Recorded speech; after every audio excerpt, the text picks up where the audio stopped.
Hello guys, hello Leo, welcome dito sa aking channel, sa Palaran 888 Leo. Alamin natin kung anong messages, vibration, gabay energy para sa lahat. Oh, ang dami naman ito. Okay, Leo. First card mo dito is Ace of Raphael. Ace of Raphael, Leo. Maraming salamat pala Leo sa mga nanonood sa aking mga videos. Pasensya na kayo guys kung na-late yung weekly tarot natin ha. Kasi ako ay nagkasakit. Ako ay merong ubo, sipon, lagnat. And buti nga sa ngayon, medyo okay na siya. Okay. First card mo dito is Ace of Raphael. Second card is Ten of Pentacles, Leo.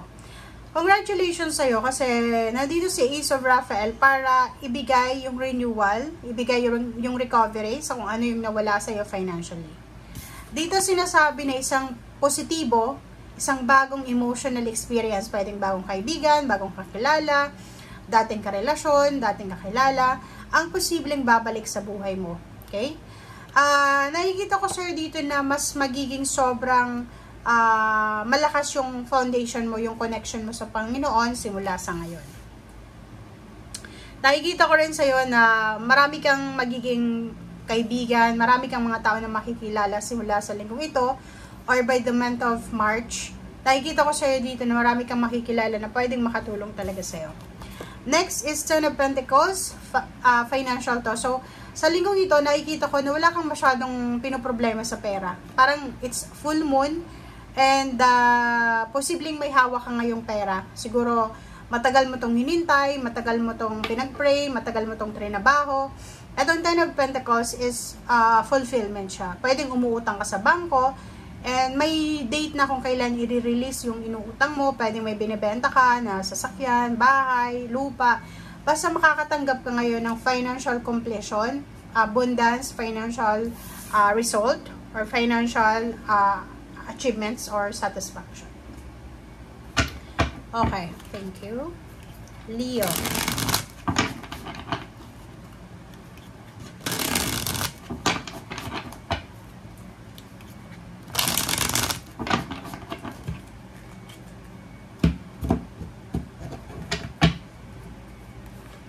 Okay, first card, second card.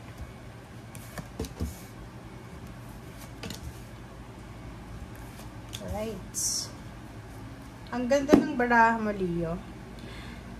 For Pentacles, sa linggong ito, Leo, wala kang masyadong problema sa pera kasi may source of income. Parang nakikita ko na may way out sa mga financial problems mo. Atong Four of Pentacles, siguro sa linggong ito, magsisimula ka ng ideas na kailangan ko makaipon ng pera. Sa linggong ito, magsisimula kang makapag-isip ng paraan para makapag-ipon ka ng pera. So, ibig sabihin, sa linggong ito, posibleng makahanap ka ng source of support. Parang ganun. Pwedeng may isang tao yung lalapit sa'yo na, "Oy Leo, gusto mo bang magtrabaho sa akin?" Or Leo, "Kailangan mo ba ng tulong?" Ganyan, ganito. So, nakikita ko sa'yo na starting this week, posibleng stable, secured yung mindset mo ngayon. Lalo na sa pag-iipon ng pera. 44. May isa ditong Leo na nakafocus kayo sa pagpapatayo ng bahay, pagbuo ng pamilya, pagkakaroon ng anak, pagpapakasal. Pakikaw man sa comment section or sa lupa, bahay, inheritance. Nakikita ko isang Leo ang posibleng makakaisip ng paraan sa linggong ito na mag-ipon ng pera. Gusto niyang makaipon ng pera kasi gusto niyang magpatayo ng bahay. Gusto niyang mag-ipon ng pera kasi gusto niya nang magpakasal. Gusto niya nang makaipon ng pera para makapag-renovate ng bahay, maayos yung foundation niya or family niya. Seven of Cups, nakikita ko sir dito na ang dami-dami mong pinagpipilian.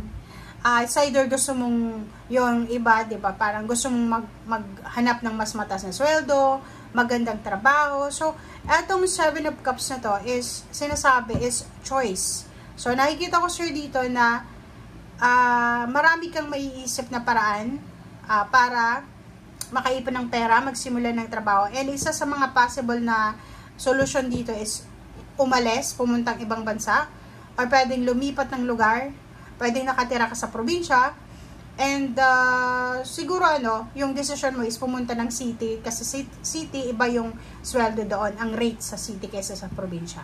Okay? Okay. Dito rin, nakikita ko sa inyo na may mga Leo dito na posibleng nag-iisip ng paglipat ng bahay.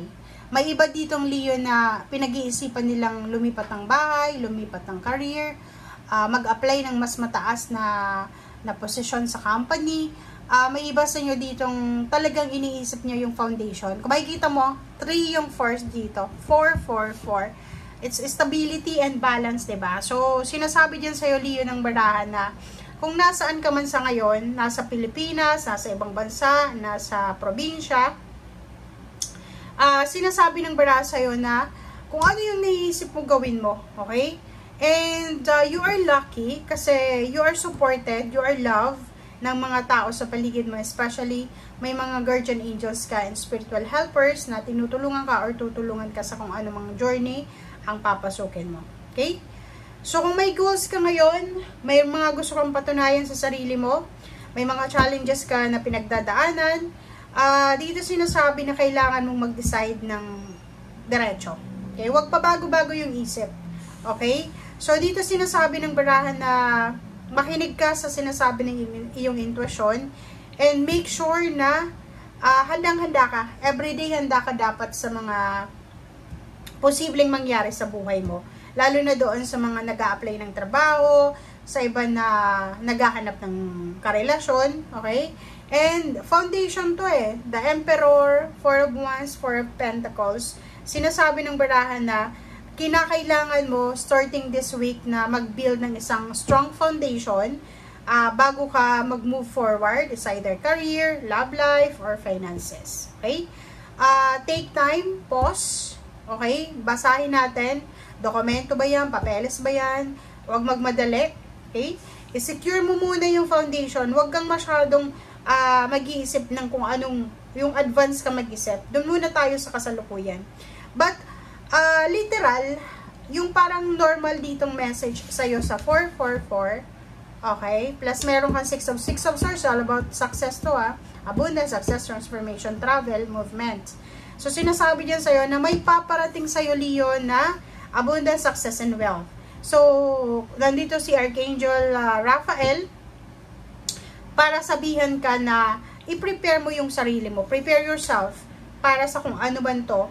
Kasi yung hinihintay ka rin niya. Pwedeng love life yan, pwedeng trabaho, or pwedeng negosyo, or kung ano man yan na hinihintay mo. Kasi ganun ang lahat ay naka-timing, diba? Wala tayong control dito sa mundo. And lumabas ka sa comfort zone mo. Okay, Leo. Ang ganda ng message mo Hangman, 5 of Swords, 4 of Cups. Wow. Lahat ng force nandito na sa'yo. So, nakikita ko sa'yo dito, Leo, yun nga, may incoming ka na posibleng darating. Darating talaga ito Ito yung pwedeng nahang na plano mo, nahang na love life, nahang na career. Nakikita ko na makakaramdam ka ng sobrang excitement. Pwedeng may papasukan kang bagong business, bagong trabaho, first timer ka.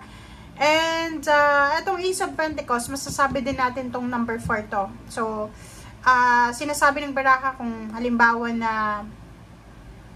kung ano man itong papasukin mong business or source of money, or source of income, ito ay magdadala ng stability, foundation, security sa buhay mo. Hindi lang sa pamilya pati sa bulsa mo, sa wallet mo, sa bank account mo.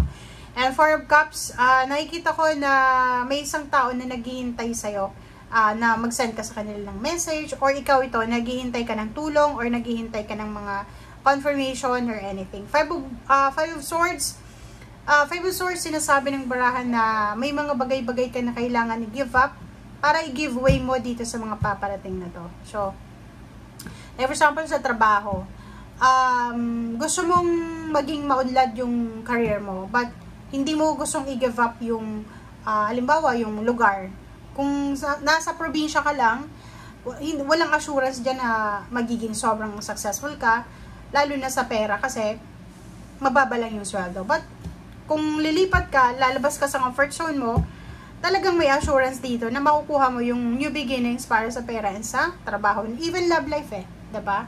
Kasi pag nasa probinsya ka, wala ka namang access sa international or ano pa man, hindi ka naka-sign up sa dating website or sa kung ano pa man, wala kang social media accounts, talagang mapapangasawa mo, taga-probinsya din. Trabaho ganun din, doon ka rin magtatrabaho kasi nandun ka. So, ito guys, ang sinasabi ng Baraka. Maraming salamat. Bye!